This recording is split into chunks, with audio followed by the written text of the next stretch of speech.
राज का सौदा। एक ठंडी और अंधेरी रात थी। आसमान पर बादल गरज रहे थे और बिजली चमक रही थी। शहर के एक कोने में एक प्राचीन हवेली थी जिसके बारे में मशहूर था कि वहाँ कोई नहीं रहता, लेकिन आज उसके दरवाजे के सामने एक व्यक्ति खड़ा था। उसका नाम फैजान था। फैजान एक तेज दिमाग का युवा था जिसे राजों की खोज में मजा आता था। उसने सुना था कि हवेली में छिपा खजाना मौजूद है, लेकिन कोई उसे ढूंढ नहीं सका।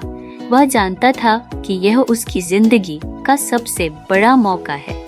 दरवाजा खोलते ही फैजान को अजीब सी आवाजें सुनाई दी।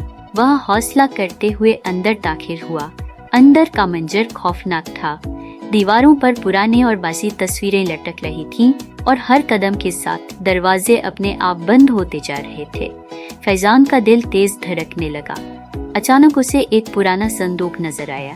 वह करीब गया और उसे खोलने लगा कि पीछे से किसी के कदमों की आवाज सुनाई दी। फैजान को एक पुरानी किताब मिली। जब उसने संदूक खोला जिसमें कुछ निशान बने हुए थे, किताब पढ़ते हुए उसे पता चला कि यह एक रहस्यमय नक्शा है जो उसे खजाने तक पहुंचा सकता है, लेकिन हर पृष्ठ के साथ खतरा बढ़ता जा रहा था। अचानक हवेली के दरवाजे जोरदार आवाज के साथ बंद हो गए और रोशनी गायब हो गई।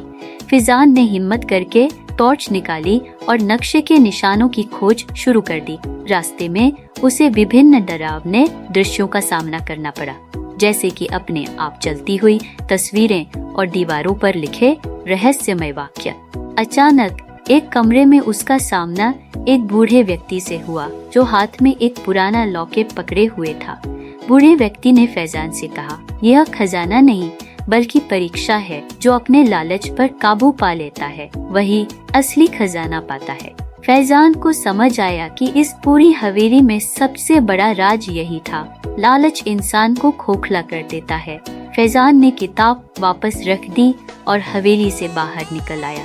उस दिन उसने सीखा कि हर चीज की कीमत होती है और कभी-कभी सबसे बड़ी दौलत वह होती है जो इंसान की आत्मा को संतुष्ट कर दे। कहानी हमें यह सिखाती है कि लालच हमेशा इंसान को नुकसान पहुंचाता है और सच्ची सफलता इसी में है कि हम अपने भावनाओं पर नियंत्रण रखें।